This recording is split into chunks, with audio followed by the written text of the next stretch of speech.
ஆமென். ஹல்லேலூயா. வேதத்தை எடுத்துக்கொள்வோம். ஏசாயா தீர்க்கதரிசன புஸ்தகம் 40வது அதிகாரம் அதனுடைய 5வது வசனம். கர்த்தரின் மகிமை வெளியரங்கமாகும். கர்த்தரின் மகிமை வெளியரங்கமாகும். மாம்சமான யாவும் அதை ஏகமாய் காணும். கர்த்தரின் வாக்கு அதை உரைத்தது என்றும் வனாந்தரத்திலே கூப்பிடுகிற சத்தம் உண்டாயிற்று. கர்த்தரின் மகிமை வெளியரங்கமாகும். ஆண்டவர் தம்முடைய மகிமையை விளங்க பண்ணுகிற தேவன். கர்த்தருடைய மகிமை வெளியரங்கமாகும் போது எல்லா கண்களும் அதை காணும். இது கர்த்தருடைய வாக்கு உரைத்தது. தேசத்திலே, நம் பட்டணத்திலே, சபைகளிலே, நம்முடைய வாழ்க்கையிலே கர்த்தருடைய மகிமை வெளியரங்கமாகும் போது எல்லா கண்களும் அதை காணும். கர்த்தர் தீர்க்கதரிசியை கொண்டு சொல்லி இருக்கிறார், இன்னும் ஒரு விசை நான் வானத்தையும் பூமியையும் அசைப்பேன் என்று. எத்தனை பேர் அதை நம்புறீங்க? ஹல்லேலூயா. இன்று மனிதன் கால் போன போக்கிலும் மனம் போன போக்கிலும் போய்கொண்டிருக்கிறார். நிச்சயமாய் கர்த்தர் ஒரு பெரிய அசைவை சீக்கிரத்திலே தேசங்களிலே கட்டளையிட போகிறார். கர்த்தர் இந்த மாதம் இந்த வார்த்தையை கிருபையாய் தந்து ஆமென் நம்மை தியானிக்க வைக்கிறார். நம்மோடு கூட இடைப்பட்டு வருகிறார். முதலாவது கர்த்தருடைய மகிமை வானத்தில் காணப்பட்டது. சிருஷ்டிப்பின் ஆரம்பம் முதல் காணப்பட்டது. அது எதை காண்பிக்கிறது? வெளிச்சம் கொடுக்க சூரியனும் சந்திரனும் உனக்கு இல்லாம இருந்தாலும். ஹல்லேலூயா. ஆமென். வெளிச்சம் கொடுக்க சூரியனும் சந்திரனும் உனக்கு இல்லாமல் இருந்தாலும் ஆமென், கர்த்தரால் உன்னை பிரகாசிப்பிக்க முடியும். ஆமென் சொல்லுங்க பார்க்கலாம். கர்த்தர் ஒண்ணுமே இல்லை, சூரியனும் இல்லை சந்திரனும் இல்லை. சூரியனும் சந்திரனும் இல்லை. முதல் நாள்ல சூரியனே கிடையாது. சூரியன் பேரே கிடையாது. வெளிச்சம் வந்த பிறகுதான் சூரியனே வருது. வெளிச்சம் வந்த பிறகுதான் சந்திர நட்சத்திரங்களே உண்டாக்கப்படுகிறது. உண்டாவதாக என்கிறார். ஆமா. அப்போ நமக்கு பொறுத்த வரைக்கும் சூரியன் இருந்தா வெளிச்சம் இருக்கும், இது இருந்தா அது இருக்கும், அது இருந்தா இது இருக்கும். அது இல்லாம போனாலும் என்னால உன்னை பிரகாசிப்பிக்க முடியும் என்பதை கர்த்தர் சிருஷ்டிப்பின் ஆரம்பத்தை வைத்து நமக்கு கற்றுத்தருகிறார். அந்த மகிமை இப்பொழுது இறங்கி மேகத்தில் காணப்பட்டது. மேகத்தில் காணப்பட்ட மகிமை எதை காண்பிக்கிறது? நீ அழைக்கப்பட்டவன், நீ தெரிந்தெடுக்கப்பட்டவன், நீ இரத்தத்தால் மீட்கப்பட்டவன். உனக்கு ஒத்தாசை எகிப்திலிருந்து அல்ல, உனக்கு ஒத்தாசை வானத்தை பூமியை உண்டாக்கின கர்த்தரிடத்திலிருந்து. இந்த மேகத்தில் காணப்பட்ட மகிமை அப்படியே இறங்கி மலையிலே காணப்பட்டது. மலையிலே காணப்பட்ட மகிமை எதை காண்பிக்கிறது? நான் உனக்கு போதித்து நடக்கும் பாதையை நாள்தோறும் காட்டுவேன் பயம். அதனாலதான் மோசே கிட்ட ஏறி வரும்போது என்ன சொல்லுகிறார் என்றால், முதலாவது நீ ஏறி வாங்கிறார், இரண்டாவது மீண்டும் அவனை ஏறி வர வைக்கும் போது யாத்திராகமம் 34வது அதிகாரம் அதனுடைய 1வது வசனத்துல இப்படி சொல்லப்பட்டிருக்கிறது, கர்த்தர் மோசேயை நோக்கி முந்தின கற்பலகைகளுக்கு ஒத்த இரண்டு கற்பலகைகளை இழைத்துக்கொள். நீ உடைத்து போட்ட நீ அந்த கற்பலகை நான் உனக்கு தந்தேன்ல, அதே மாதிரி உன்னை செட் பண்ணி எடுத்துட்டு வா. நீ உடைத்து போட்ட முந்தின பலகைகளில் இருந்த வார்த்தைகளை அவைகளில் எழுதுவேன். இது ஒரு சின்ன பனிஷ்மெண்ட் மோசேக்கு. எப்படி இருக்குங்க? 2 கற்பலைய தூக்கிட்டு மேல ஏற, கோலை தூக்கிட்டே ஏற முடியாது. 2 கற்பலைகளை. ஏன்டவர் இந்த பனிஷ்மெண்ட்னா, நான் தந்த கற்பலகை எங்க? சிலர்லாம் கோவத்தில் பைபிளை தான் தூக்கி, நம்ம கோவத்தெல்லாம் எதுல காட்டணும்? ஜபத்தில் காட்டுவோம், பைபிளில் காட்டுவோம். சிலர்லாம் அப்படி படிச்சு எதாவது கோவம் வந்துன்னா பைபிள் படிச்சுன்னா ஓங்கி ஒரு அடிப்பாங்க பாருங்க, ஏதோ கிருபையின் வாசல் அடைக்கப்பட்டது மாதிரி. தூக்கி கோவத்தில் உடைச்சிட்டார். உடைச்சல, ஆமாண்டர் நான் வாரேன், இன்னொன்னு எழுதாரேன், நீ முதல்ல கற்பலைய எடுத்துட்டு வா, நான் எழுதி தருவேன். நான் எழுதி தருவேன். இதுல இன்னொரு சத்தியம் இருக்கிறது. என்ன?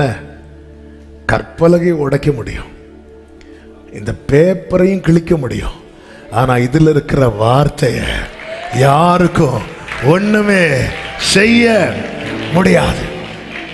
ஆமீன் சொல்லுங்க பார்க்கலாம். அதனாலதான் பின்னும் கூறு புல் உலர்ந்து பூ உதிரும், தேவ வசனமோ என்றென்றைக்கு நிற்கும். நான் உன் வாயில் அருளிய என் வார்த்தை உன் வாயிலிருந்தும் உன் சந்ததியின் வாயிலிருந்தும். அப்போ மலை மேல காணப்பட்ட மகிமை எல்லாருக்கும் அந்த அழைப்பு இல்ல. மோசே மாதிரி ஏறிவா ஏறிவா. மறுரூப மலையில இயேசு மறுரூபம் அடைந்தார் அல்லவா, அதான் மறுரூப மலைன்னு சொல்லுவோம். அங்கும் பாருங்க எல்லாரையும் அவர் கூட்டிட்டு போகல. பேதுரு, யோவான், யாக்கோபு தான் கூட்டிட்டு போறார். அவர் ஸ்டெப் பை ஸ்டெப்பா இறங்கி வருகிறார். ஆனால் அவருடைய ஆசை என்ன தெரியுமா? எல்லாரும் சொல்லுங்க. என் மோசே அப்படி ஆசைப்படும் போது கர்த்தர் அப்படி ஆசைப்பட மாட்டாரா என்ன? என்னாகமம் 11வது அதிகாரம் அதனுடைய 27, 28 வசனங்களை வாசிங்களேன். அதை வாசிக்கிறதுக்கு முன்னாடி சம்பவத்தை சொல்லிடுறேன். மோசையால தாங்க முடியல, இந்த ஜனங்க எதுக்கு எடுத்தாலும் அழுதுட்டு இருக்கிறாங்க. அப்ப மோசே, ஆண்டவர் உங்க கண்களில் எனக்கு கிருபை கிடைத்ததானால், ஆண்டவர் கேட்கிறார், கிருபை கிடைத்ததானால் தயவு செய்து என்னை எடுத்துருங்க ஆண்டவரே, போதும் ஆண்டவரை வாழ்ந்து.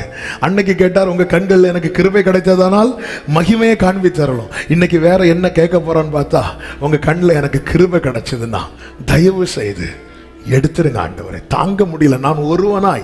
அப்ப ஆண்டவர் சொல்லுகிற, நீ 70 பேரை தெரிந்தெடுத்து கூடாரத்தில் கொண்டு வா, உன் மேல நான் வைத்திருக்கிற அபிஷேகத்தை அவங்க மேலேயும் பகர பண்ணுவேன் அப்படிங்கிறார். அப்ப எல்லாரும் அழைக்கப்பட்டு வரும்போது 2 பேர் வராம வீட்டில் இருந்துருவாங்க. அப்ப அபிஷேகம் ஊட்டப்படும் போது அவங்களையும் கர்த்தர், ஏன்னா ஆண்டவர் உண்மை உள்ளவர் அல்லவா, அவர் செய்வேன் என்று சொல்லுகிறதை செய்வார். நாம் உண்மை இல்லாதவர்களாக இருந்தும் அவர் உண்மை உள்ளவராய் இருக்கிறார். அப்ப அவங்க மேலே அபிஷேகம் ஊட்டப்படுகிறது. இந்த செய்தியை ஒரு சின்ன பையன் ஓடி வந்து மோசே கிட்ட சொல்றார். அதுதான் 27வது வசனம். ஒரு பிள்ளையாண்டான் ஓடி வந்து எல்தாதும் மேதாதும் இந்த 2 பேர் தான் கூடாரத்துக்கு வராம பாளையத்திலே தீர்க்க தரிசனம் இருந்துட்டாங்க. அவங்க மேலே ஆவியானவர் இறங்குகிறார், அவர்களும் தீர்க்க தரிசனம் சொல்லுகிறார்கள் என்று மோசேக்கு அறிவித்த போது உடனே மோசேயினிடத்தில் உள்ள வாலிபர்கள் ஒருவனும் அவனுடைய ஊழியக்காரனும் நூனின் குமாரனுமாகிய யோசுவா பிரதியுத்தரமாக, என் ஆண்டவனாகிய மோசேயே அவர்களை தடை பண்ணும் என்றான். யோசுவா என்ன சொல்றாரு? தடை பண்ணுங்க. ஏன்? அவங்க நம்ம கூட்டத்தில் வரல, அவங்க நம்ம கூட இல்ல. உடனே மோசே என்ன சொல்றாரு பாருங்க.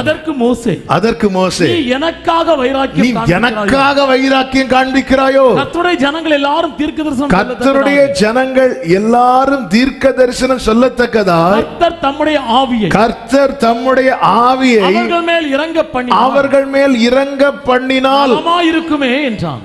இதுதாங்க கிங்டம் மைண்ட். எங்க சர்ச்சில் உள்ளவங்க தான் நல்லா இருக்கணும், எங்க கூட்டத்தில் இருக்கிறவங்க தான் வாழ்ந்து இருக்கணும், மீதி எல்லாரையும் தடை பண்ணும்.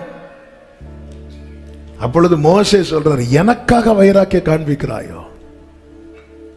ஆமென். நமக்குள்ள வர வேண்டிய மைண்ட் செட் வந்து கிங்டம் மைண்ட் செட். ஆமென். மத ஸ்பிரிட்டும் வரக்கூடாது, டினாமினேஷன் ஸ்பிரிட்டும் வரக்கூடாது, எங்க சர்ச்சு அந்த ஸ்பிரிட்டும் வந்துடக்கூடாது. அப்படி வந்துட்டுனாலே பாருங்க, இயேசு கூட இருந்த சீஷர்கள் வந்து இயேசுட்ட சொல்றாங்க, ஆண்டவர் உங்க நாமத்தினால ஒருத்தன் பிசாசெல்லாம் துரத்திட்டு இருக்கிறான், அவன் நம்ம கூட்டத்தில் இல்லாதவன் ஆனதுனால நாங்கள் அவனை தடுத்தோன்னு சொன்னதும் ஆண்டவர் சொல்லுவார், இங்க பாருப்பா அவனை விடு. ஆமென். அவனை ஏன் தடுக்கிற? அவன் நம்ம கூட்டம் கிடையாது. அவங்க கிட்ட ஏன் பேச மாட்டேங்கிறீங்க? அவங்க நம்ம சர்ச்சை ஆளு கிடையாது. அவங்கள பார்த்து ஏன் சிரிக்க மாட்டேங்கிறீங்க? மோசே பாத்தீங்களா, தேவனோடு உறவாடுறவன். இந்த 70 பேர் மாத்திரம் இல்ல, எல்லாருக்கும் இந்த கிஃப்ட் கிடைச்சதுன்னா நல்லா இருக்கும். இந்த எல்லாருக்கும் இந்த கிஃப்ட் கிடைக்க மோசையால ஆசைப்பட மட்டும்தான் முடிந்தது. ஆனால் மோசையிலும் பெரியவர் ஒருவர் இந்த பூமியில வந்தார். மாம்சமான யாவர் மேலும் நல்ல கைகளை தட்டி ஹல்லேலூயா. ஆமென். மாம்சமான யாவர் மேலும். நம்ம மோசே கீழே கத்தர் வைக்காம மோசையிலும் பெரியவர் கீழே என்னை உங்களை வச்சிருக்கிறதுனால ஹல்லேலூயா, ஆமென். அதனாலதான் இயேசுன்னு கேட்டாலே உள்ளம். ஹல்லேலூயா, ஆமென் சொல்லுங்க பார்க்கலாம். எனக்கு இயேசு ரொம்ப பிடிக்கும்னு சொல்றேன். அப்படி கை அசைச்சு ஹல்லேலூயா, ஆமென், ஹல்லேலூயா. சிலர் அப்பதான் கை மெதுவா. அதுக்குள்ள அடுத்த பாயிண்ட்டுக்கு நம்ம போயிரும். கர்த்தர் உங்களை ஆசீர்வதிப்பாராக. ஆமென். இப்போ அந்த மலையில் இறங்கின மகிமை இன்னும் இறங்குது, இன்னும் இறங்குது. யாத்திராகமம் 40வது அதிகாரம் 34வது வசனம். அப்பொழுது ஒரு மேகம் ஆசரிப்பு கூடாரத்தை மூடினது. ஆசரிப்பு கூடாரத்தை மூடினது. கர்த்தருடைய மகிமை, கர்த்தருடைய மகிமை வாசஸ்தலத்தை நிரப்பிற்று. வாசஸ்தலத்தை நிரப்பிற்று. அப்படி 2 நாளாகமம் 5:13. அவர்கள் ஒருமிக்க பூரிகைகளை ஊதி ஏக சத்தமாய் கர்த்தரை துதித்து ஸ்தோத்திரித்து பாடினார்கள். ஆசாரியர் பரிசுத்த ஸ்தலத்திலிருந்து புறப்படுகையில் பாடகர் பூரிகைகள், தாளங்கள், கீதவாக்கியங்களுடைய சத்தத்தை தொனிக்க பண்ணி கர்த்தர் நல்லவர், அவர் கிருபை என்றும் உள்ளது, அவர் கிருபை என்றும் உள்ளது என்று அவரை ஸ்தோத்தரிக்கையிலும் கர்த்தருடைய வீடாகிய தேவாலயம் கைகளை தட்டி ஹல்லேலூயா. வானத்திலே காணப்பட்ட மகிமை இறங்கி மேகத்திலே காணப்படுகிறது. இன்னும் இறங்கி மலையிலே, இன்னும் இறங்கி மலையில இறங்கினது ஒரு சில குறிப்பிட்ட நபர்களுக்கு மட்டும்தான் செல்ல முடியும். இன்னும் இறங்கி வந்தது எதுக்கு தெரியுமா? நம்ம கேட்டோமே, ரூத்துக்கும் வர முடியும். இப்ப யாருக்கும் உள்ள வர முடியும்? ரூத்துக்கும் வர முடியும். தூரமா இருந்தோம், தேவனற்றவர்களா இருந்தோம், அந்நியரா இருந்தோம். பழைய ஏற்பாட்டிலே எப்படி இரத்தத்தால் மீட்கப்பட்ட ஜனம் மேகத்துக்கு கீழே கொண்டு வரப்பட்டதோ, புதிய ஏற்பாட்டிலே அப்போஸ்தலர் 2வது அதிகாரம் 47 சொல்லப்பட்டிருக்கிறது. ரட்சிக்கப்படுகிறவர்களை கர்த்தர் அனுதினமும் சபையிலே சேர்த்தார் என்றல்ல, சேர்த்து கொண்டு வந்தார். கர்த்தருடைய வருகை மட்டும் இந்த செயல் நடந்து கொண்டு இருக்கும். ஆசரிப்பு கூடாரம் ஆனாலும், சாலமோனை கொண்டு கட்டின தேவாலயமானாலும், எசேக்கியேலுக்கு வெளிப்படுத்த மகிமையின் ஆலயமானாலும், எல்லாவற்றிலும் மனிதனுடைய எண்ணங்களோ, மனிதனுடைய ஆலோசனைகளோ, மனிதனுடைய விருப்பங்களோ அல்லாமல் தேவன் விரும்பி எப்படி இருக்கணும் என்பதை தேவன் செட் பண்ணி வெளிப்படுத்தினதை நம்மால் பார்க்க முடியும். எபிரேயர் 8வது அதிகாரம் அதனுடைய 5வது வசனத்திலே இப்படி சொல்லப்பட்டிருக்கிறது. ஆராதனை பரலோகத்தில் உள்ளவர்களின் சாயலுக்கும் எழிலுக்கும் ஒத்திருக்கிறது. அப்படியே மோசே கூடாரத்தை உண்டு பண்ண போகையில் மலையிலே உனக்கு காண்பிக்கப்பட்ட மாதிரியின்படியே நீ எல்லாவற்றையும் செய்ய எச்சரிக்கையாயிரு. மாடல கர்த்தர் என்ன செய்கிறார் அப்படின்னா, மலையிலே காண்பித்து கொடுத்தார். 40 நாள் மேகம் மூடினது மட்டும்தான் மற்றவங்களுக்கு தெரியும். ஆனா கர்த்தர் ஒவ்வொன்றையும் காண்பித்து கொடுத்தாராம். இந்த வார்த்தையை சொல்லும் போது ஒரு செய்தியை உங்களுக்கு சொல்லிவிட்டு நான் போகிறேன். நீங்க தேவ சமூகத்திலே தரித்திருப்பீர்களே, ஆனால் ஆமே அடுத்து என்ன செய்ய வேண்டும் என்பதை அவர் சொல்லுகிறவர் மாத்திரமல்ல, அது புரியும்படி அவர் நமக்கு காண்பித்து தருவார். ஆமே, இவ்வளவு பெர்ஃபெக்டா, இவ்வளவு நீட்டா பைபிள் அப்படிதான் காண்பித்து கொடுத்தாராம். அப்போ ஆமா, இதை மெடிடேட் பண்ணும்போது பைபிளை எல்லாம் டீட்டெயிலா எழுதினா புக்கு பத்தாது. என்ன நூலு கீழே மோசே சொல்றார், இந்த நூலு இந்த அளவு, இதெல்லாம் எப்படி மோசே இருந்து யோசித்து எழுதிட்டு வந்தீங்களா? இல்லப்பா, எனக்கு காட்டி கொடுத்தாருப்பா. அப்போ ஒவ்வொரு தூதனையா அனுப்பி ஆண்டவர் ஒவ்வொன்றையும் காண்பித்து கொடுத்திருப்பார். ஏன்னா வேலை செய்ய ஒவ்வொரு ஆளை கீழே தெரிந்தெடுக்கிறது போல மேல.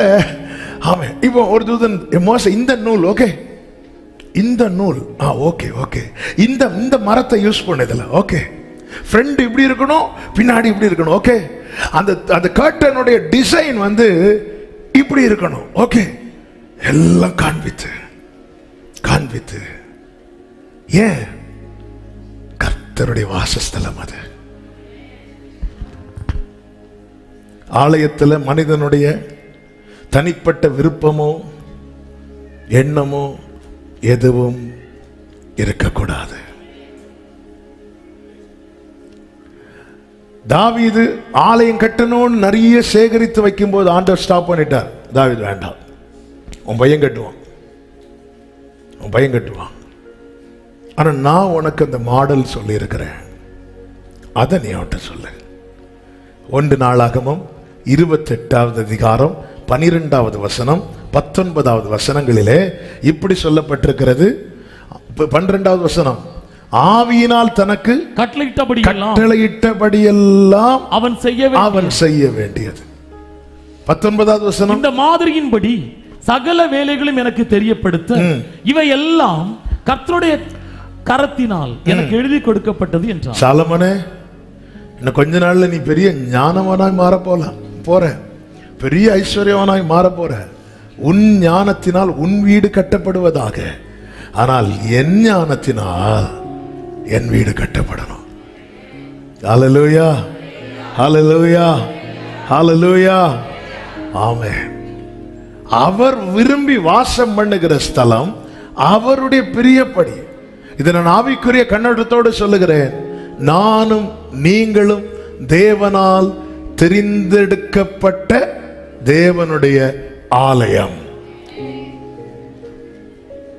சங்கீதம் 84 நினைக்கிறேன் ஒரு வார்த்தை இருக்கிறது, நம்முடைய வாசஸ்தலங்கள் எவ்வளவு இன்பமானவைகள். வாசஸ்தலம் எப்படி இருக்குமா? சொல்லுங்க வாயை திறந்து. எப்படி இருக்குமா? இன்பமா இருக்கிறோமா? நாம இன்பமா இருக்கிறோமா, துன்பமா இருக்கிறோமா? அப்படி வாசஸ்தலம் எவ்வளவு இன்பமானது. ஆகாமிய கூடாரத்தில் 1000 நாள் நான் இருப்பதை பார்க்கிலும் உங்க வாசஸ்தலத்தில் அந்த மகிழ்ச்சிய அவருடைய சமூகம் நமக்கு கொடுக்கிறது. நம்முடைய வாழ்க்கை அவருக்கு கொடுக்குதா? நான் தாங்க அவருடைய வாசஸ்தலம். சீயோனை கர்த்தர் விரும்பி தெரிந்தெடுக்கிறார். சங்கீதம் 132 இருக்கிறது, இதை நான் விரும்பினபடியா இங்கே வாசம் பண்ணுவேன். விரும்பி விரும்பி, அது இன்பமானது, இன்பமானது. யாக்கோபின் கூடாரங்களை குறித்து பிலேயாம் சொல்லும் போது எண்ணாகமம் 24 சொல்லப்பட்டிருக்கிறது. அந்த வசனங்களை வாசிக்கலாம். எண்ணாகமம் 24வது அதிகாரம் அதனுடைய 5 முதல் 4 முதல் வாசியுங்கள்.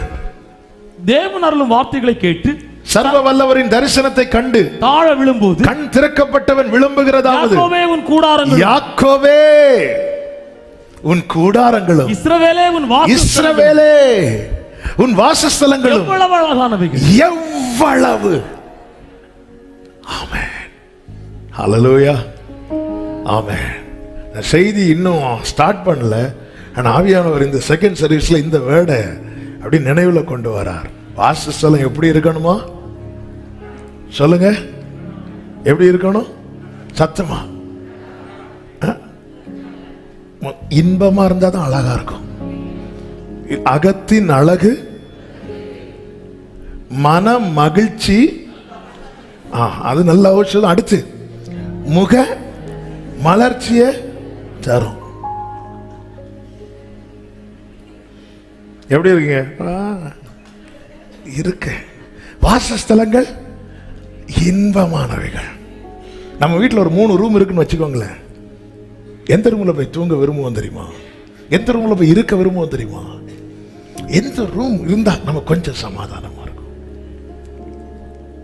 எந்த ரூம்ல இருந்தா? எங்க வாசஸ்தலங்கள் அங்க 1000 நாளை விட இங்க ஒரு நாள் தான். இது நம்ம சைட்ல இருந்து நம்மளை பார்த்துட்டு இருக்கிறோம். எங்க அவர் விரும்பி வாசம் பண்ணதானங்க அளவு கொடுக்கிறார்.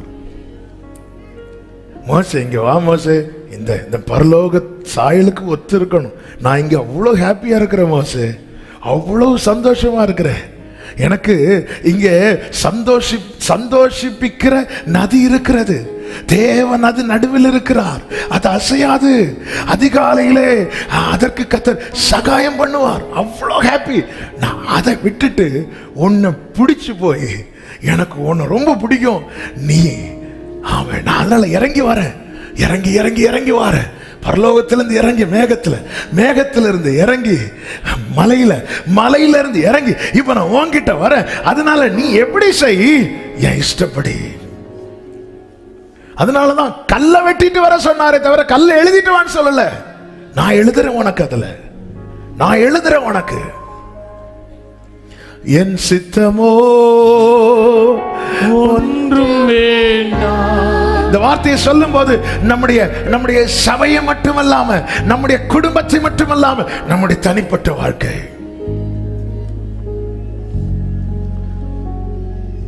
என்னுடைய விருப்பம், என்னுடைய ஆசை எல்லாவற்றையும் அப்புறப்படுத்தி விட்டு நீங்க சொல்லுங்க ஆண்டவரே.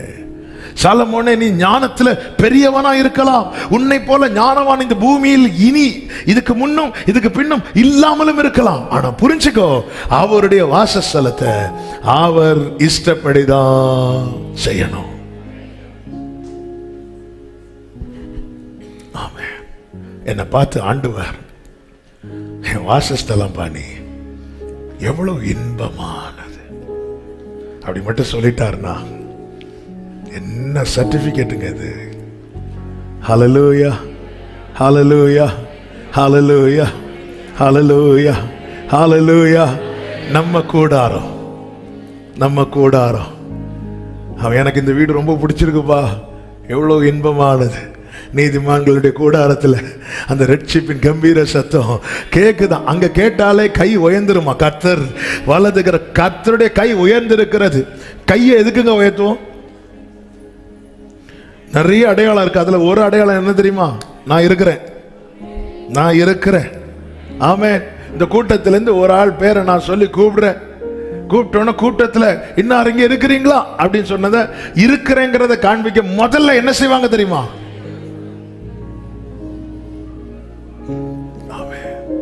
என் கூடாரத்தில் கர்த்தர் தம்முடைய கரத்தை உயர்த்துவாராக, கர்த்தர் தம்முடைய கொடியை ஏற்றுவாராக.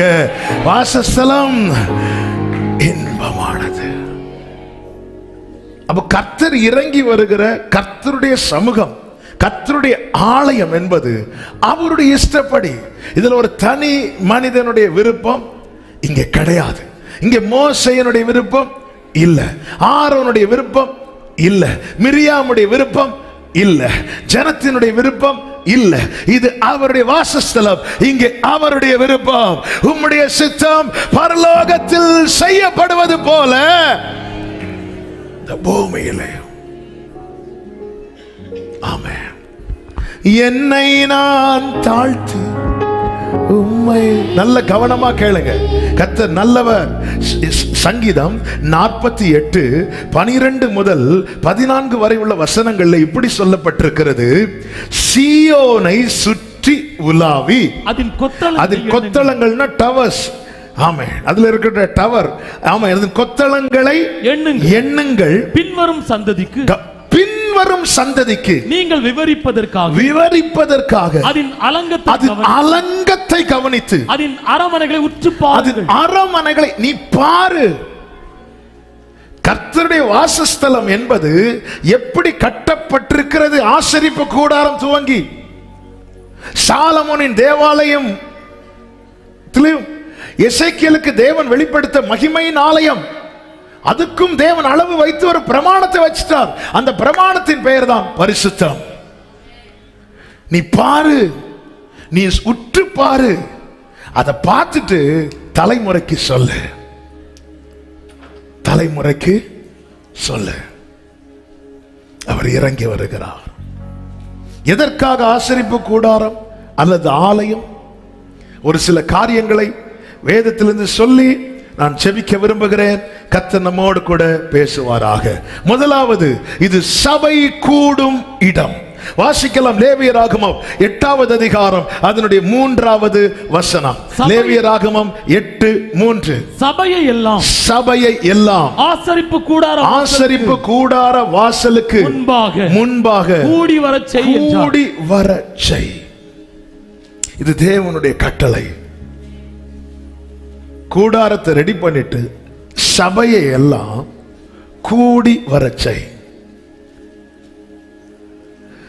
அப்போஸ்தலர் 2:1 சொல்லப்பட்டிருக்கிறது, பெந்தேகோஸ்தே என்னும் நாள் வந்தபோது அவர்கள் எல்லாரும் ஒருமனப்பட்டு ஓரிடத்திலே வந்திருந்தார்கள். சபை கூடுதல் என்பது அன்று முதல் இன்றும் கர்த்தர் அதை விரும்புகிறார், எதிர்பார்க்கிறார்.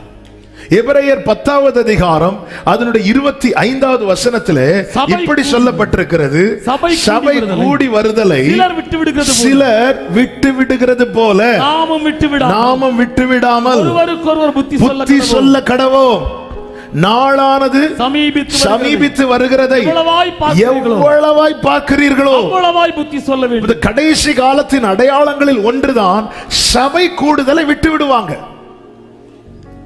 ஆமா, நாங்க ஆன்லைன்லயே பார்த்துட்டு இருந்துருவோம். நல்லா புரிஞ்சுக்கோங்க. எங்கே தேவன் நம்மை வைத்திருக்கிறாரோ அங்கே ஒரு நல்ல ஆவிக்குரிய சபையில இணைந்து ஆராதிப்பது நம்முடைய ஆத்துமாவுக்கு, நம்முடைய வாழ்க்கைக்கு அது ஆரோக்கியம். ஏனென்றால் வெளிப்படுத்தின விசேஷம் 21:3 சொல்லப்பட்டிருக்கிறது, மேலும் பரலோகத்திலிருந்து உண்டான ஒரு பெரும் சத்தத்தை கேட்டேன். அது பெரிய சத்தம் பரலோகத்திலிருந்து தொனிக்கிறது. அது இதோ மனுஷர்கள் இடத்திலே தேவனுடைய வாசஸ்தலம் இருக்கிறது, அவர்களிடத்திலே அவர் வாசமாயிருப்பார், அவர்களும் அவருடைய ஜனங்களாய் இருப்பார். தேவன் தாமே அவர்களோட கூட இருந்து அவர்களுடைய தேவனாய் இருப்பார். இது தேவனுடைய வாசஸ்தலம். தேவன் அதை விரும்புகிறார். கடைசி நாட்களிலே சபைகளுக்கு தேவன் யோவானை கொண்டு எச்சரிக்கும் போது எப்படி தம்மை முதலாவது அறிமுகப்படுத்துகிறார் என்றால், வெளிப்படுத்தல் 2:1 சொல்லப்பட்டிருக்கிறது, 7 நட்சத்திரங்களை ஏந்தினவராய் 7 குத்து விளக்குகள் நடுவிலே உலாவுகிற. வெளிப்படுத்தல் 2:1 7 குத்து விளக்குகள் மத்தியிலே உலாவிக் கொண்டிருக்கிறவர் சொல்லுகிறதாவது 7 சபைகளை முன்னிறுத்தி சொல்லிவிட்டு தான் கீழே ஆவியான ஒரு சபைகளுக்கு சொல்லுகிறது, அவர் உலாவுகிறார்.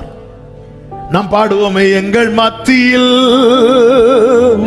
உலாவிடும் எங்களோடு வாசம், எங்கள் மத்தியில் ஆமென் ஓ எங்களோடு. இஸ்ரவேல் ஜனங்கள் ஒவ்வொரு இடத்துல பாளையம் இறங்கும் போது இந்த கூடாரத்தை பெயர்த்து கொண்டு போய் அங்கே வைப்பார்கள்.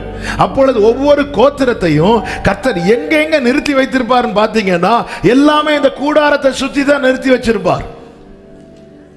எல்லாமே யூதாவை ஒரு பக்கம், ஆமென், சிமியோன் கோத்திரத்தை இன்னொரு, எல்லாமே நீங்க பாத்தீங்கன்னா அந்த கூடாரத்தை சரவுண்ட் பண்ணி தான் இருப்பாங்க. எதுக்கு அப்படின்னா அந்த கூடுதலை விட்டு விடக்கூடாது.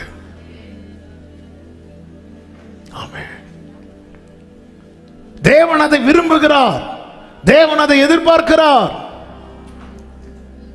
ஆமென். இதுக்கு ஆப்ஷன் வைக்கவே கூடாது. அதனாலதான் ஆன்லைன்ல பார்க்கிறவங்களுக்கு அன்பா சொல்லுவேன், நல்லா பாருங்க. ஆனா இது இருக்குன்னு சொல்லிட்டு சபை கூடுதலை தயவு செய்து விட்டு விடாதிருங்கள்.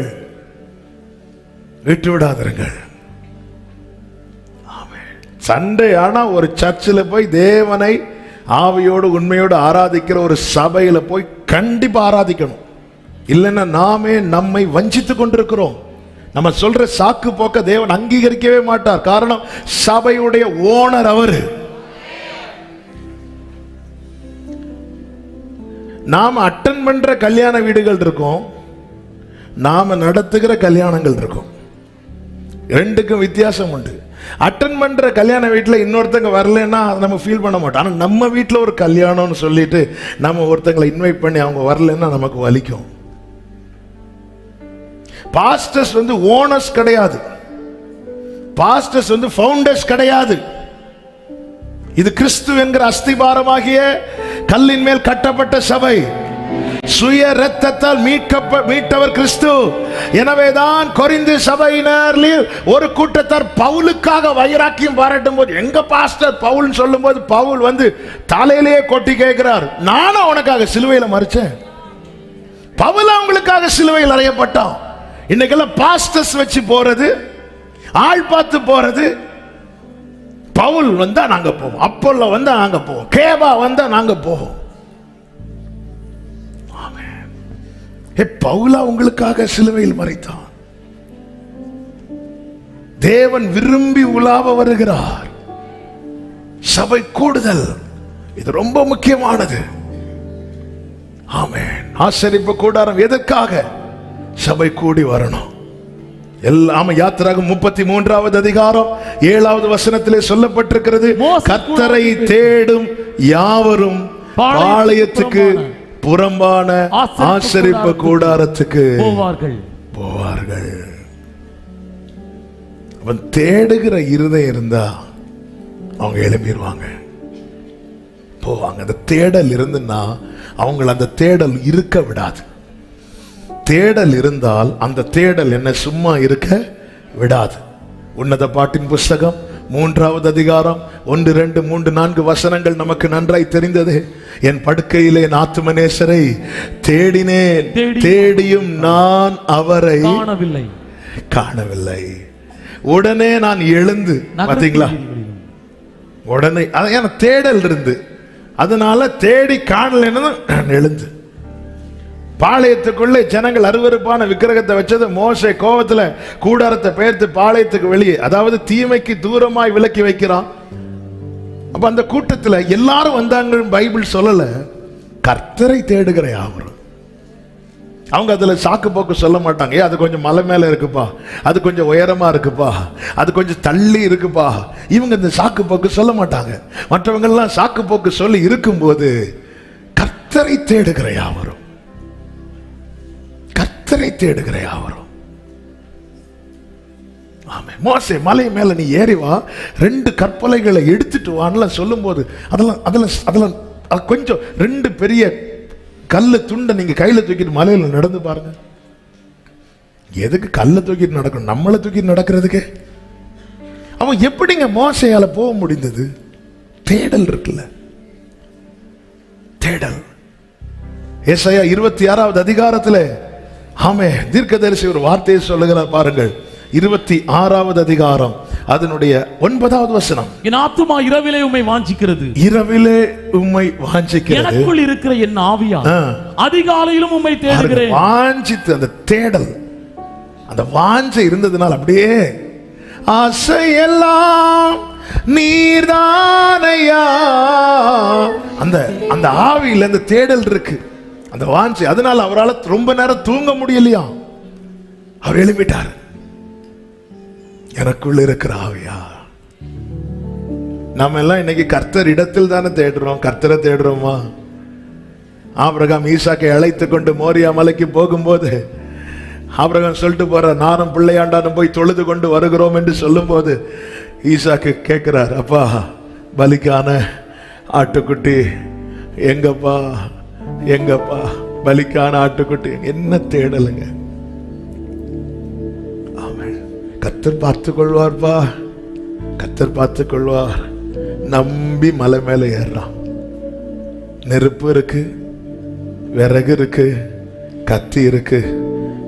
ஈசாக்கு மைண்ட்ல இது இல்ல, ஆட்டுக்குட்டி எங்க? கர்த்தரை தேடுகிற யாவரும், கர்த்தரை தேடுகிற யாவரும் எங்க அவர் இவ்வளோ இறங்கி வராரு. நாம இன்னும் நம்ம அழுக்கான நீதியை பிடிச்சிட்டு இருக்கிறோம்னா, ஆமென் ஆமென். நீங்க ஒருத்தங்க வீட்டுக்கு போறீங்க, நீங்க இருக்கிறீங்கன்னு தெரிஞ்சும் அவங்க கதவு திறக்கலன்னு வைங்களா, எவ்வளவு நேரம் நிற்பீங்க அந்த வீட்டில்? எவ்வளவு நேரம் நிற்போம்? இல்ல நம்மளை பார்த்துட்டு கதவை அடைச்சிட்டாங்க, எவ்வளவு நேரம் நிற்போம் அந்த இடத்துல? நமக்கு உடனே ரோஷம் வந்துடும். என்ன தீர்மானத்தோடு போவோம் தெரியுமா? இனி செத்தாலும், செத்தவரை வர முடியாது, சிலர் அப்படிதான், இனி செத்தால் அந்த ஏரியால. ஆனா அவரை பாருங்க, தட்டிட்டு இருக்கிறார்.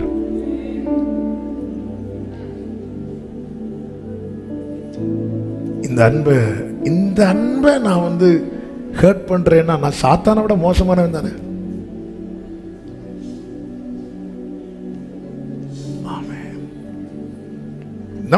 நம்மளை பார்த்து ஒருத்தன் கதவை அடைச்சிட்டாங்க வீட்டுக்கு முன்னாடி நிப்போமாங்க. நம்ம சொல்லி ஒரு காரியம் ஒழுங்கா மக்கள் செய்யலனாலும் நமக்கு அங்க ரோஷம் வருது இல்ல, எனக்கு இங்க பேச்சுக்கு மதிப்பு இல்லை, அவ்வளவுதான்.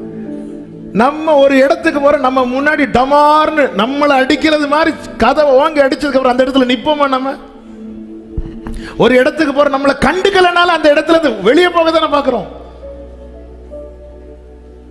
அவரை பாருங்க, கதவை தட்டிட்டே இருக்கிறார். அதனாலதான் ஆவியானவர், அதாவது நீங்க பிதாவுடைய போக்கஸ் அப்படியே குமாரனாகி கிறிஸ்து தான். ஹோலி ஸ்பிரிட்டுடைய போக்கஸ் அப்படிதான். ஆமென். அதனாலதான் வைராக்கிய வாஞ்சியா இருப்பார் அவர். கர்த்தருடைய ஆவியானவர் என் மேல் இருக்கிறார். எத்தனை கொஸ்டின் வந்துச்சு. ஹோலி ஸ்பிரிட் எப்போ இயேசு கிறிஸ்துவின் மேல இறங்கினாரோ இமிடியேட்டா பரல ஓபன் ஆயிட்டு.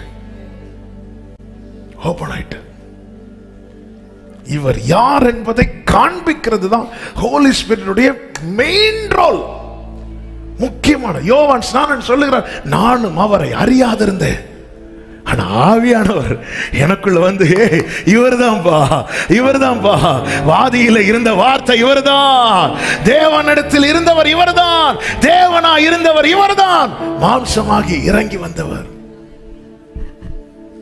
ஆமென்.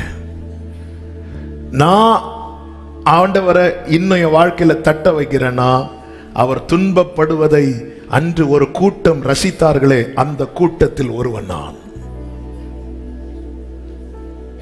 ஆண்டவரை நான் இன்னும் தட்ட வைக்கிறேன்னா, அன்று சிலுவையில் அவர் அறையப்பட்ட போது ஒரு கூட்டத்தார் இருந்து சிரித்தார்களே, அந்த கூட்டத்தில் ஒருவன் நான்.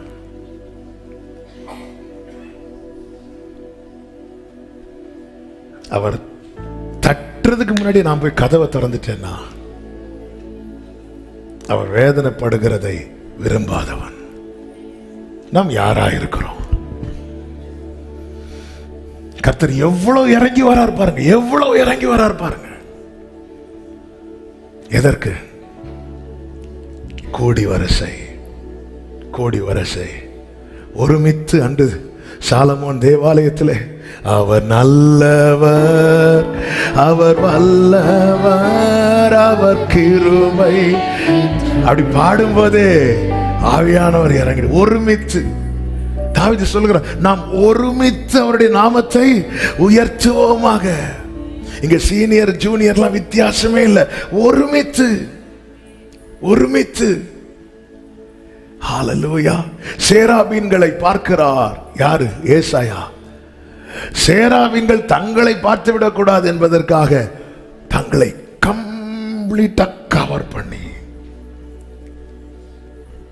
சேராபீன்களுக்கு இருக்கிற 6 சிறகுகள், இதை பார்த்து ஏசாயா ரசிக்க துவங்கிறதுக்கு முன்னாடியே சேராபீன்கள் தங்களை கவர் பண்ணிட்டு சிங்காசனத்தில் வீற்றிருக்கிறவரை பார்க்க வைக்கிறார். இவர்கள் ஒருவரை ஒருவர் பார்த்து, அப்படிதான் இருக்கு பைபிள்ல, ஒருவரை ஒருவர் பார்த்து, சேனைகளின் கர்த்தர் பரிசுத்தர், சேனை, கைகளை உயர்த்தி சத்தமாய் சொல்லுங்க, சேனைகளின், ஆமென், பரிசுத்தர், glory, பரிசுத்தர். யாத்திராகமம் 29வது அதிகாரம் 42வது வசனம். உன்னுடனே பேசும்படி நான் உங்களை சந்திக்கும் இடமாயிருக்கிற ஆசரிப்பு கூடாரத்தினுடைய. கைகளை உயர்த்தி ஆமென் சொல்லுங்க பார்க்கலாம். முதலாவது சொன்ன சபை கூடும் இடம். இரண்டாவது கர்த்தர் சந்தித்து பேசும் இடம். கர்த்தர் சந்திக்க வருகிறார். என்னை விசிட் பண்ணி என் கூட பேச விரும்புகிறார். ஹல்லேலூயா. கர்த்தர் சந்தித்து எதுக்காக இவ்வளவு இறங்கி வரார் தெரியுமா? என்ன விசிட் பண்றதுக்காக. சாராள் பேரில் கடாட்சமானார் என்று இருக்கிறது அல்லவா, அது ஆங்கிலத்தில் இருக்கிறோம். ஆண்டவர் சாராளை விசிட் பண்ணினாராம். விசிட் பண்ணி என்ன விசிட் பண்ணி என் கூட பேசுவதற்காக இறங்கி வரார். அப்போ கர்த்தருடைய சந்திப்பையும் கர்த்தரோடு பேசுகிற அனுபவத்தையும் விரும்புகிறவர்கள் கூடி வருவார்கள். கூடி வருவார்கள். ஆண்டவர் என்ன சந்திக்கிறார். ஆண்டவர் என்ன சந்திப்பார். நல்ல கவனமா கேளுங்க. ஒரே ஆலயத்தில் 2 பேர் இருக்கிறாங்க. ஒருவன் ஏலி, இன்னொருவன் சாமுவேல். ஏலி தன் ஸ்தானத்தில் படுத்து கொண்டான் இருக்கும் பைபிள்ல. சாமுவேலும் அவனுடைய இடத்துல போய் படுக்கிறான். கர்த்தர் வந்து நின்று சாமுவேலேன்னு கூப்பிடுறார். சாமுவேலுக்கு புரியல. மீண்டும் சாமுவேலேன்னு கூப்பிடுறார். சாமுவேலுக்கு புரியல. மீண்டும் சாமுவேலேன்னு கூப்பிடுறார். ஏன் அந்த ஆலயத்தில் சாமுவேல் மட்டும்தான் உண்டா? யாரும் உண்டு? ஏலே உண்டு. அவர் சத்தம் கேட்க விரும்பாதவர்களோடு வேணா அதே ஆலயத்தில் தான் ஏலியும் இருக்கிறார். அதே ஆலயத்தில் தான் சாமுவேல் இருக்கிறார். கர்த்தர் ஏலிட்ட பேசல. சாமுவேல் போய் ஏலிட்ட 2வது வாட்டி சொல்லும் போது ஏலிக்கு புரிஞ்சிட்டு இது யார் பேசுறா? கர்த்தர். அப்பொழுது கூட ஏலி சொல்றார், இப்பார்பா ஆண்டவர் சொன்னா என்கிட்ட ஒரு வார்த்தை பேச சொல்லிரு. கொஞ்ச நாளாச்சு என்கிட்ட பேசி, ரொம்ப நாளாச்சு என்கிட்ட பேசி, என்கிட்ட ஒரு வார்த்தை பேச சொல்லிரு. அப்படி சொல்லல. இனி கூப்பிட்டா சொல்லும் அடியேன் கேட்கிறேன் அப்படி சொல்லிரு. அவர் உன்கிட்ட பேசுவார். அப்போ இது ஆல்ரெடி எக்ஸ்பீரியன்ஸ் பண்ணது யாரு? ஏலி. இப்போ வேண்டாம், அவர் என்கிட்ட பேச வேண்டாம். அதே ஆலயத்தில் அதே இடத்துல ஏலி இருக்கிற அதே இடத்துல கர்த்தர் வந்து நின்று ஏலிட்ட பேசாம போயிட்டார். நமக்கு ரொம்ப தெரிஞ்ச அல்லது நமக்கு ரொம்ப பிடிச்ச ஒருத்தங்க நம்ம கிட்ட 1 மணி நேரம் இருந்து நம்மளை பார்க்காமலே போயிட்டாங்கன்னா ஏன் நமக்கு வலிக்க மாட்டேங்குது தெரியுமா? நம்ம கர்த்தர் அப்படி பார்க்கல, அதனாலதான் வலிக்கல.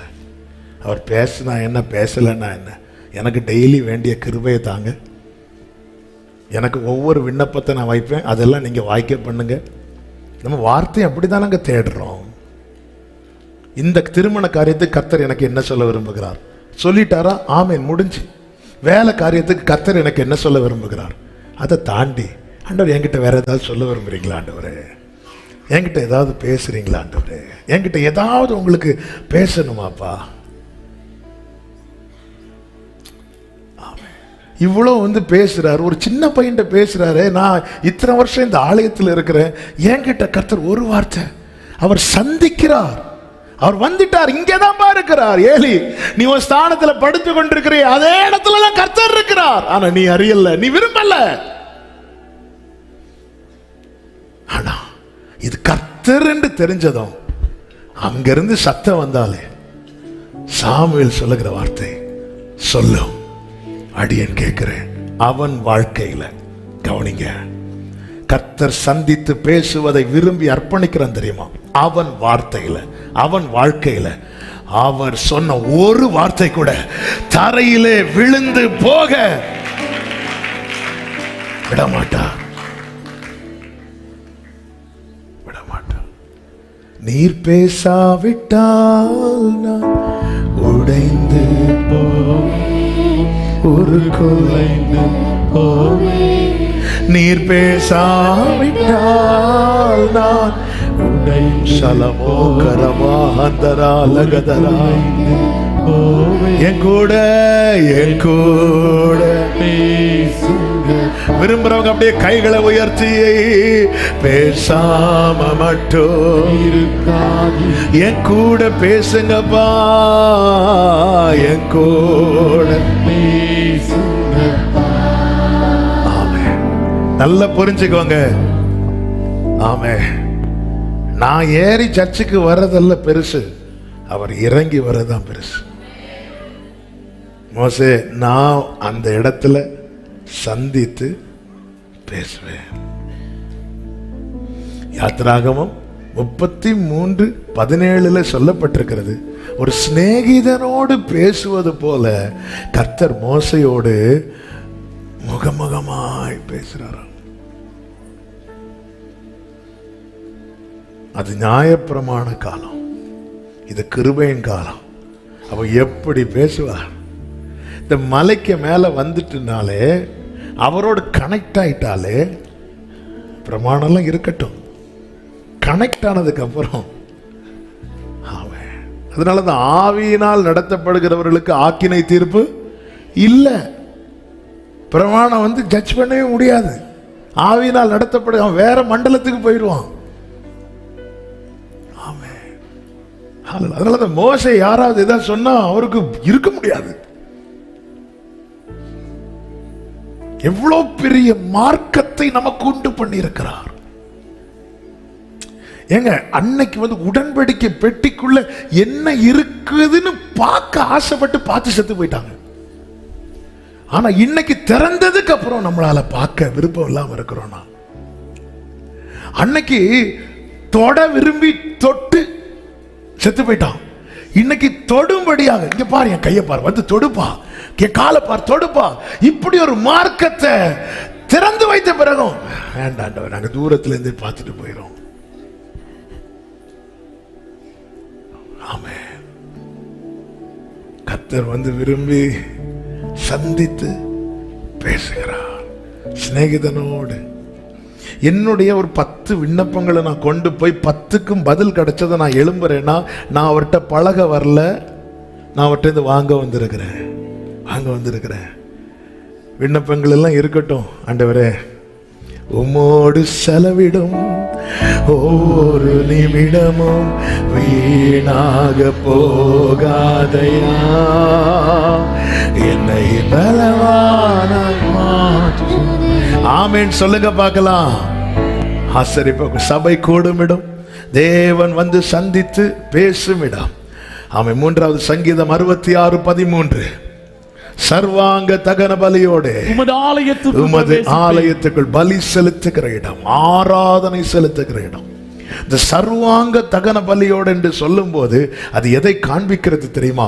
தேவன் அங்கீகரிப்பதற்கு ஏற்ப நான் என்னை அர்ப்பணிக்கிற அந்த உண்மையான அர்ப்பணிப்பு தான் ஆராதனை.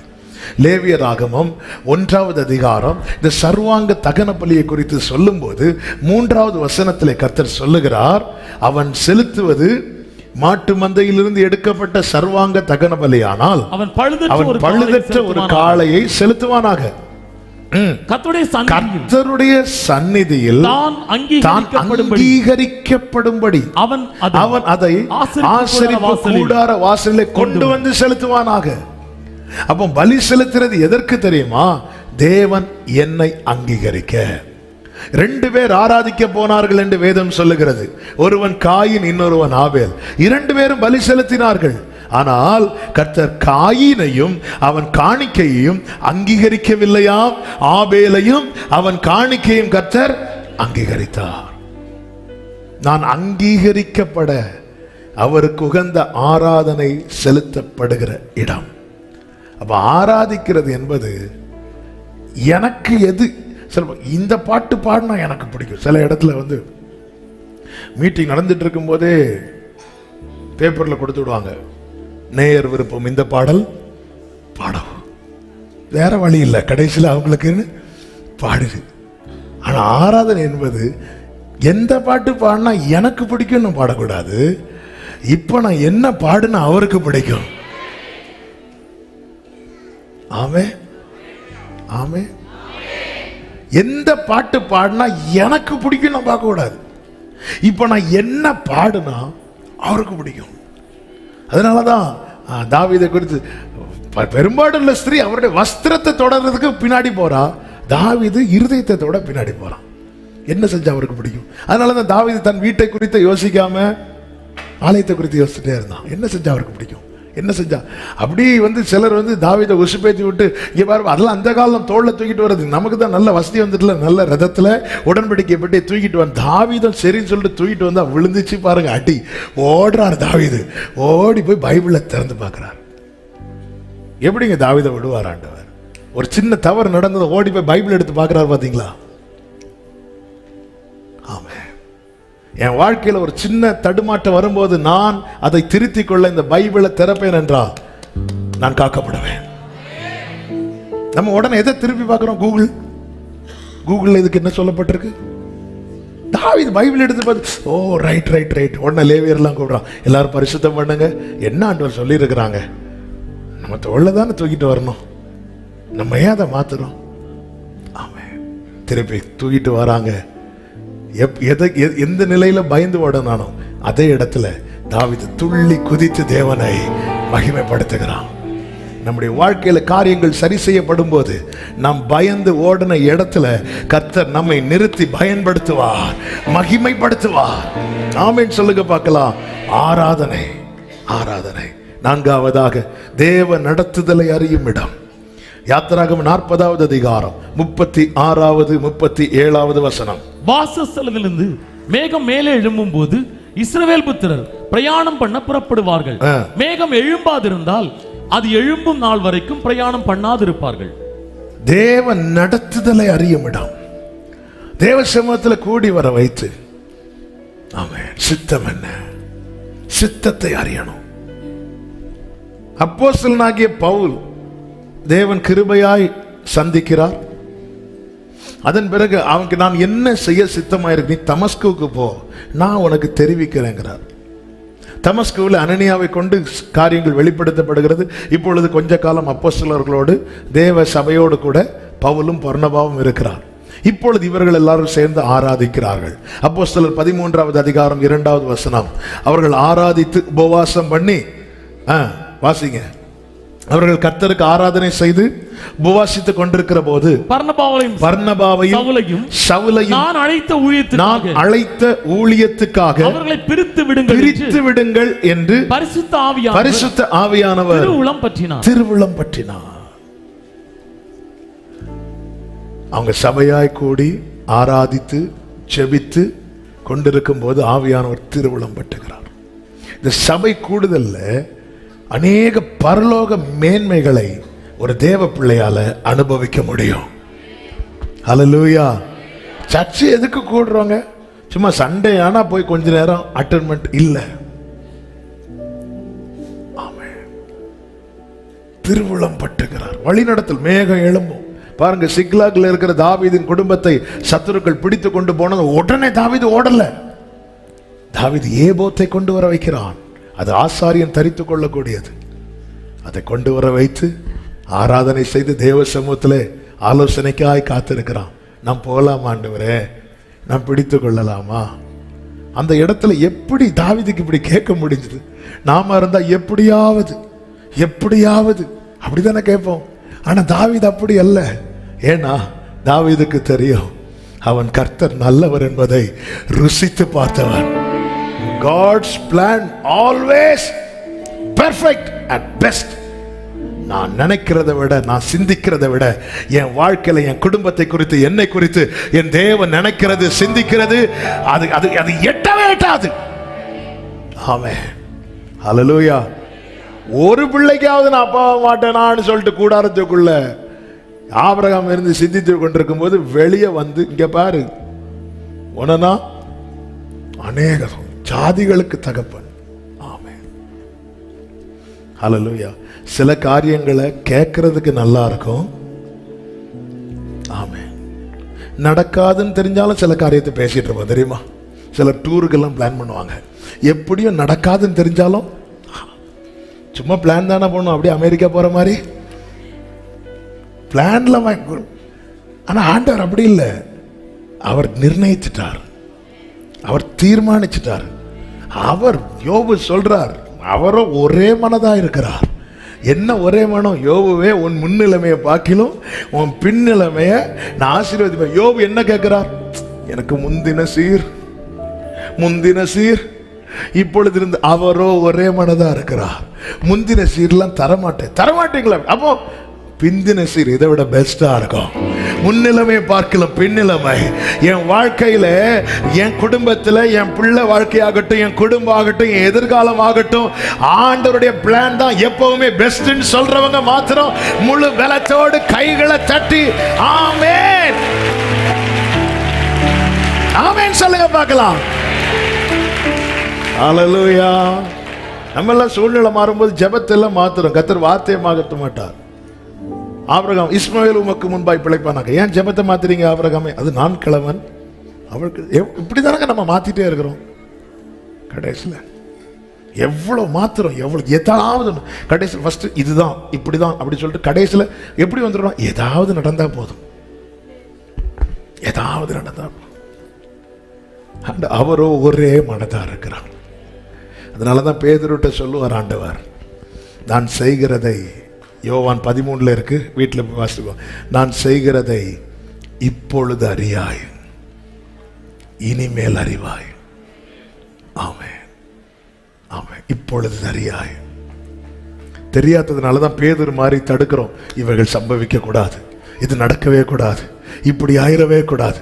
பேதுரு, உனக்கு இப்ப தெரியாது பேதுரு, இனிமேல் உனக்கு தெரியும். ஆமென். இப்ப நான் செய்யறது எதுக்கு செய்யறத? ஏன் நான் ஒப்பு கொடுக்கப்பட போகிறேன்? ஏன் நான் அடிக்கப்பட போகிறேன்? பேதுரு, என் கூட மலையில நிக்கிறதுக்கல்ல நான் உன்னை அழைத்தது, என் கூட அப்பா சமூகத்துல பரலோகத்துல நிற்க நான் உன்னை அழைச்சிருக்கிறேன். நான் செய்கிறதை இப்பொழுது நீ அறியாய். ஆமென். மொத்தத்துல நமக்கு தெரியாது. அதனால அந்த யோபு சொல்லுகிறார், அவர் இடது புறத்தில் கிரியை செய்தும் நான் அவரை காணேன். ஆமென் ஆமென். நேற்று கோயம்புத்தூர்ல இந்த வார்த்தையை தான் ஆண்டவர் சொல்ல வைத்தார்.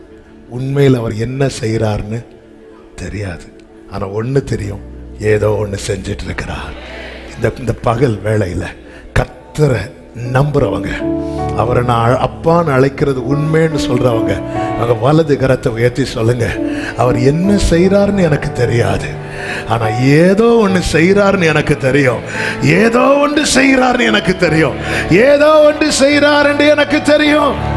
ஆமென். அனைத்தையும் நீர் நினைத்தது ஒரு நாள் கைவிடாது. ஆமென். ரெண்டு காரியத்தை ஒரு 5 நிமிஷத்துல சொல்லி ஜெபிக்க விரும்புகிறேன். டைம் போயிட்டு. ஆமென். கூடி வர செய்கிறார். கூடுகிற இடம். ஆமென். தேவன் வந்து சந்தித்து பேசுகிற இடம், தேவனுக்கு ஆராதனை செலுத்துகிற இடம், தேவன் நடத்துதலை அறிகிற இடம். 5வது என்னாகமம் 12:5. கர்த்தர் மேகத்தூணில் இறங்கி கூடார வாசலிலே நின்று ஆரோனையும் மிரியாமையும் கூப்பிட்டார். எதுக்கு கூப்பிட்டாருன்னு தெரியும்? கூப்பிட்டு வான் பண்றார், சிட்சிக்கிறார், திருத்துகிறார். ஆமென். வான் பண்றார், சிட்சிக்கிறார். சிட்சைக்கும் பீரியட் கொடுத்துட்டார், ஒரு 7 days, அவ்வளவுதான், கொஞ்ச காலம். தேவ கோபத்தின் தண்டனை என்பது பெர்மனன்ட், அது வந்து சத்துருக்களுக்கு காண்பிக்கிறது. ஆனா தேவ பிள்ளைகளை தேவ சமூகத்தில் கூப்பிட்டு, அதுவும் கோபத்தின் அடிதான், ஆனா இந்த கோபம் என்பது ஒரு நிமிஷ கோபம். சோதோம்ட்ட காண்பித்த கோபம் என்பது அவ்வளவுதான், முடிஞ்சது. ஆனா ஒரு தகப்பன் பிள்ளைக்கு எப்படி ஒரு சிக்ஷை கொடுக்கிறாரோ அந்த சிக்ஷை ஆண்டவரே சொல்றார் பாருங்க. 12:14 13 இருந்து வாசிங்க. என்னாகும் 12வது அதிகாரம். அப்பொழுது மோசே கர்த்தரை நோக்கி, என் தேவனே அவளை குணமாக்கும் என்று கெஞ்சினான். கர்த்தர் ஒரு வியாதியை கொடுத்துட்டாரு. உடனே மோசே அழுறாரு. அப்ப கர்த்தர் என்ன சொல்றாரு பாருங்க. கர்த்தர் மோசேயை நோக்கி, அவள் தகப்பன் காரி துப்பினது உண்டானால், கொஞ்சம் நான் வாசிக்க. அவள் தகப்பன் அவள் முகத்திலே காரி துப்பினது உண்டானால் அவள் 7 நாள் வெட்கப்பட வேண்டாமோ? அது போலவே சொல்லுங்க. அப்ப கர்த்தர் தேவ சமூகத்தில் ஒருவனை சிக்ஷிக்கிறார்னா எதை மனசுல வச்சு சிக்ஷிக்கிறார் தெரியுமா? ஒரு அப்பா பிள்ளைய இவர் தண்டிக்க போறாருன்னு ஆரோனுக்கு மிரியாமுக்கு தெரியுமா தெரியாதா? 100% தெரியும். ஏன்னா அவங்க அப்படி பேசியிருக்கிறாங்க. அப்படி இருந்தும் கூப்பிட்ட போது வந்தாங்க பாத்தீங்களா? அதுதான் அப்பா மேல இருக்கிற நம்பிக்கை. என்னை திருத்த நான் ஒப்பு கொடுப்பேன்னா என் ஆத்துமா காக்கப்படும். என்னை சிட்சிக்க எரேமியா சொல்றாருங்க, கர்த்தாவே என்னை தண்டியுங்கிறார். நம்ம என்னைக்காவது இப்படி ஜெபம் பண்ணிருப்போமா? நம்ம ஜெபம் பண்ணோம், கர்த்தாவே அவனை தண்டியும். அந்த அந்த அந்த சகோதரிய நம்ம எப்படி சொல்லணும்? கர்த்தாவே என்னை மன்னியும், கர்த்தாவே அவர்களை. தாவீது பாருங்க, தாவீது பட்சேபாலிடத்தில் பாவம் செஞ்சுட்டு உரியாவின் ரத்தத்தை சிந்த காரணமா இருந்து விட்டு ஒன்னும் தெரியாதது மாதிரி உட்கார்ந்து இருக்கிறார். அப்போதான் நாத்தான் வந்து சொல்றார், இப்படி ஒரு எக்ஸாம்பிளோட சொல்றார். ஒரு வீட்டுல நிறைய ஆடுகள் இருந்தோம், அவன் வீட்டுல ஒரு விருந்தாளி வந்ததும், அந்த விருந்தாளி தான் இச்சை. விருந்தாளி வந்ததும் அவன் வீட்டில் இருக்கிற ஆடை எடுக்கு பயன்படுத்தாம பக்கத்து வீட்டில் ஒருத்தன் ஆசையா வளர்த்து கொண்டிருந்த அந்த ஒரு ஆடை பிடிச்சு அடிச்சுட்டான். உடனே தாவீது சிங்காசனத்திலிருந்து, அது யாரா இருந்தாலும் அவன் கொலை செய்யப்பட கடவன், அது நீதான் சொல்லணும், கர்த்தாவே மன்னியும். ஆமா, நம்ம ஜெபம்லாம் அப்படிதான். மோசே ஆரோனையும் மிரியாமையும் கூப்பிட்டதும் நல்லா இன்னைக்கு கிடைக்க போகுது. போறான் மோசே, ஏண்டவரை உங்களை இப்படி பண்ணிட்டீங்க? ஒரு தகப்பன் பிள்ளைய காரி துப்புனது உண்டானால் ஒரு 7 நாள் தள்ளி இருக்கணும்ல. அது போலவே தேவ சமூகம், தேவ பிள்ளைகள் திருத்தப்படுகிற இடம். ஒப்பு கொடுக்கிறவன் கிருபை பெற்றவன். ஒருவன் ஒப்பு கொடுத்தான், அவன் பெயர் தான் தாவீது. ஆண்டவரே, நீர் என்னை ஆராய்ந்து அறிந்திருக்கிறீர், வேதனை உண்டாக்கும் வழி என்னிடத்தில் உண்டோ என்று பார்த்து நித்திய வழியிலே நடத்து. அவருடைய கையை குறித்து அதே தாவீது சொல்லுகிறார், அந்த கை என்ன தாங்குது, அந்த கை என்ன நடத்துது. 32வது சங்கீதத்தில் அதே கரத்தை குறித்து சொல்லுகிறார், அந்த கையை மேல பாரமா இருக்கு. முற்புறத்திலும் பிற்புறத்தில் 139 முற்புறத்திலும் பிற்புறத்திலும் நெருக்கி உமது கரத்தை என் மேல் வைக்கிறேன். சங்கீதம் 71, ஆண்டவர் என்னை தாயின் வயிற்றிலிருந்து எடுத்தவர் நீரே. அதே கரம் 32வது சங்கீதத்தில் சொல்ற, என் மேல ரொம்ப ஹெவியா இருக்கு ஆண்டவரே, பாரமா இருக்கு. எதுக்கு? உள்ளே இருக்கிற சீழ் பிதுக்கப்பட. சீழ் பிதுக்கப்பட. சீழ் பிதுக்கப்பட்ட பிறகு தாவீது 63வது சங்கீதத்தில் சொல்றார், உம்வலக்கரமோ என்னை நாளும் தாங்கி கொண்டது. இதாங்க தேவ சமூகம். சீழ் பிதுக்கப்படும், எண்ணெயினால் ஆற்றப்படும். அதுதான் கிருபையும் சத்தியமும். சிலரை பார்த்தீங்கன்னா சீழை பிதுக்கி போட்டுருவாங்க, அவ்வளவுதான். சீல் பிதுக்கி போட்டு குற்றுகிறாய் போட்டு நீ செத்த, நீ சாகவே சாவாய், நீ போற வழியில் உனக்கு ஆக்சிடென்ட். சீலெல்லாம் பிதுக்கி போட்டு முடிச்சிட்டு அடுத்து எண்ணெயினால் ஆட்டுவாங்கன்னு பார்த்தா டைம் ஆயிட்டு நம்ம அடுத்த வரோம், ஆளு காலி. இன்னும் சிலர் பாருங்க, சீல் இருக்கும், எதுல இருக்கட்டு, வா உனக்கு எண்ணெய் போட்டு விடுறேன், எண்ணெய் போட்டு விடுறேன். உள்ள சீல் இருந்து பழுத்து பழுத்து. இந்த 2 எக்ஸ்ட்ரீமும் ரொம்ப டேஞ்சர். சத்தியம் உணர்த்தும், என குத்தி எனக்குள்ள இருக்கிற சீலை வெளியெடுக்கும்.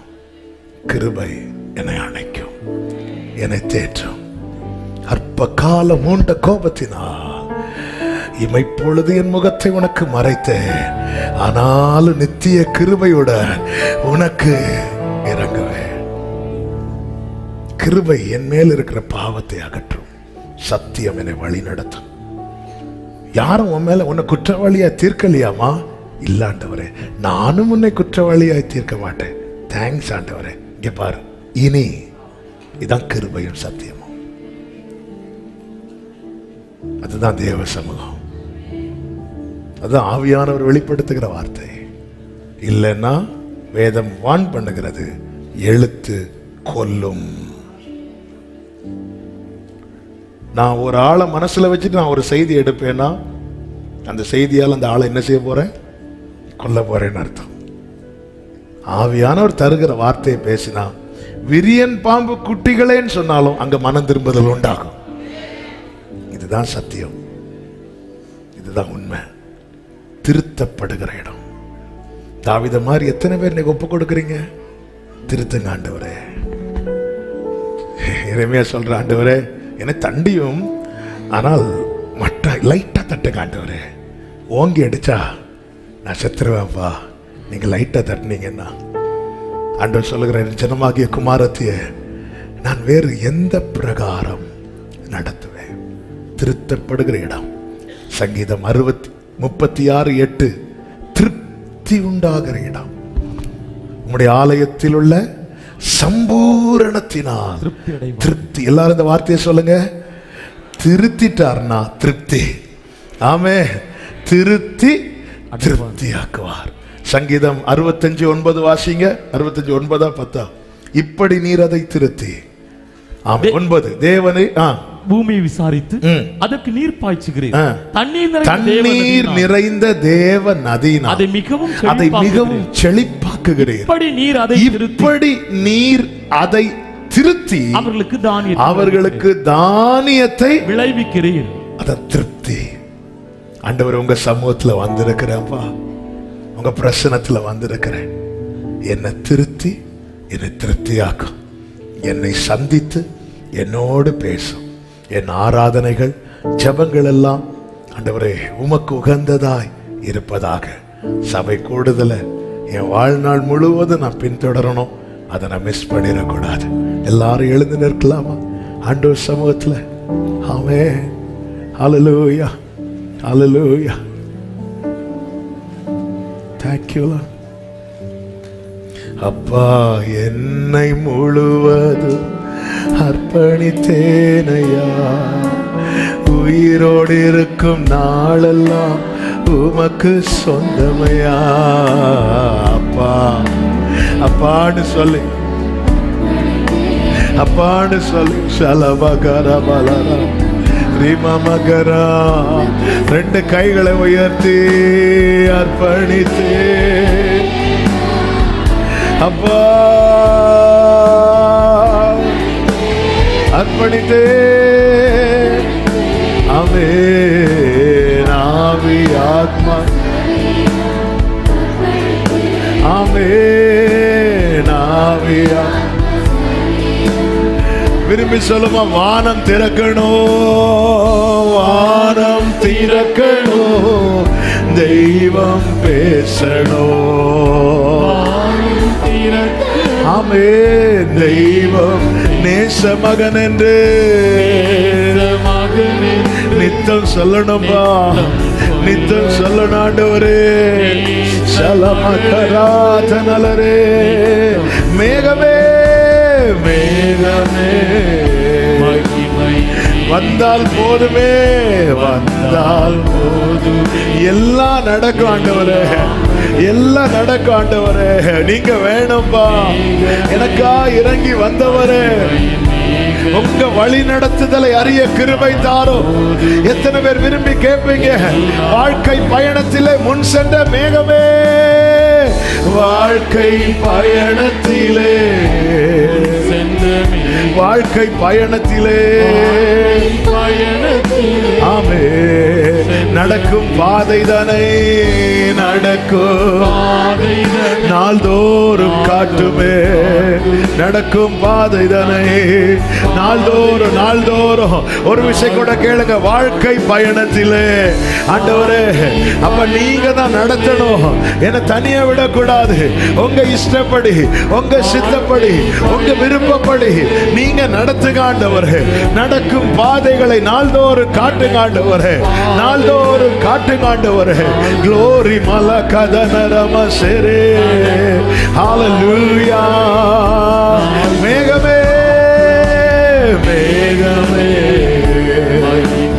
மேகமே வந்தால் போதும், எல்லாமே நடக்கும் என் வாழ்க்கையில. எல்லாமே நீர் இம்மட்டும் எனக்கா இறங்கி வந்தீங்கப்பா. உங்க தயவு பெரியது, உங்க கிருபை பெரியது, உங்க இரக்கம் பெரியது ஆண்டவரே. ஹல்லேலூயா, ஹல்லேலூயா, ஹல்லேலூயா. மேகமே ஓரலமம ஷலகரபா ரிமம துடரலரா. ஆமென், ஆமென். வந்தால் போதுமே, எல்லாம் நடக்குமே. மேகமே, மேகமே, இறங்கி வந்த மேகமே, கூடார வாசல்ல நின்ற மேகமே. ஹalleluya, ஹalleluya, ஹalleluya, ஹalleluya, ஹalleluya, ஹalleluya. ஜீசஸ்,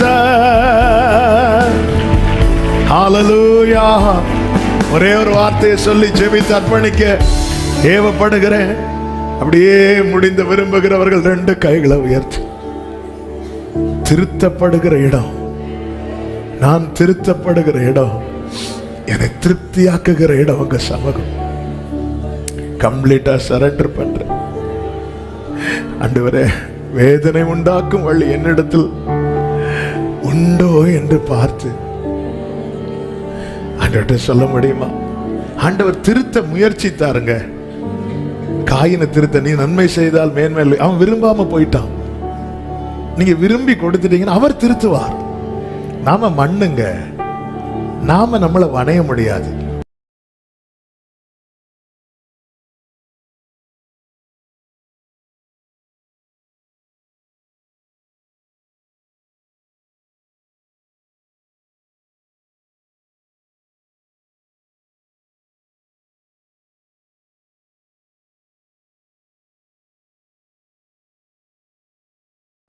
என்னை திருத்துங்கப்பா, வேதனை உண்டாக்கும் வழி என்னிடத்தில் உண்டோ என்று பார்த்து நித்திய வழியிலே என்னை பாருங்கப்பா,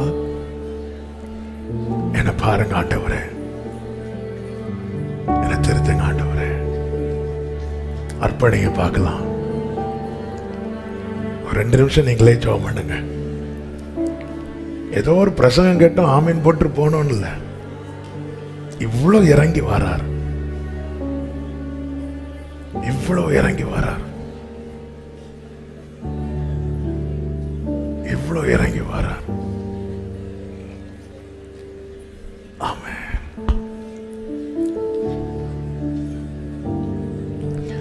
நீரில்லாத நாளெல்லாம்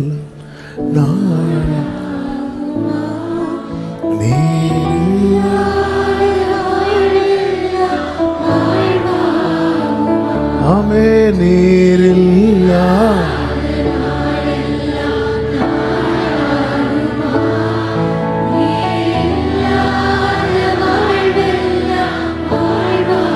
ஒரு விஷயம் கூட சொல்லுங்க. நீரில்லா கம்ப்ளீட்டா சரண்டர் பண்றேன் ஆண்டவரே.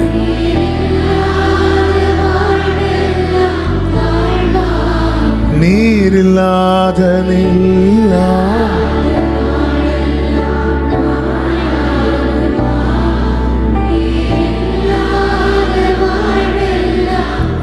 நல்ல தகப்பனே, விரும்பி வந்து எங்களை சந்திக்கிறீர். உங்க அன்பையும் உங்க இரக்கத்தையும் உங்க தயவையும் உங்க கிருபையும் உணர்ந்தவர்களாய் உங்க சமூகத்திலே காணப்பட எங்களுக்கு கிருபை செய்யும். ஒவ்வொருவரையும் இந்த நல்ல அனுபவத்தில் நடத்தும், திருப்தியாக்கும். கரம் கிருபை ஒவ்வொருவரையும் தாங்கட்டும், சூழ்ந்து கொள்ளட்டும். மகிமை எல்லாம் ஒருவருக்கே செலுத்துகிறோம், இரட்சகர் இயேசு கிறிஸ்துவின் நாமத்தில் பிதாவே, ஆமென். சேர்ந்து சத்தமாய் சொல்லுவோம். என் ஆத்துமாவே கர்த்தரை ஸ்தோத்திரி, என் ஆத்துமாவே கர்த்தரை ஸ்தோத்திரி, கர்த்தர் செய்த சகல உபகாரங்களை மறவாதே.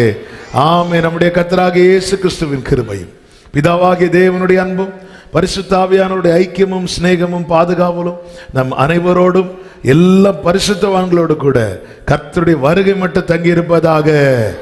ஆமென். ஹalleluya. God bless you. கர்த்தர் உங்களை ஆசீர்வதிப்பார்.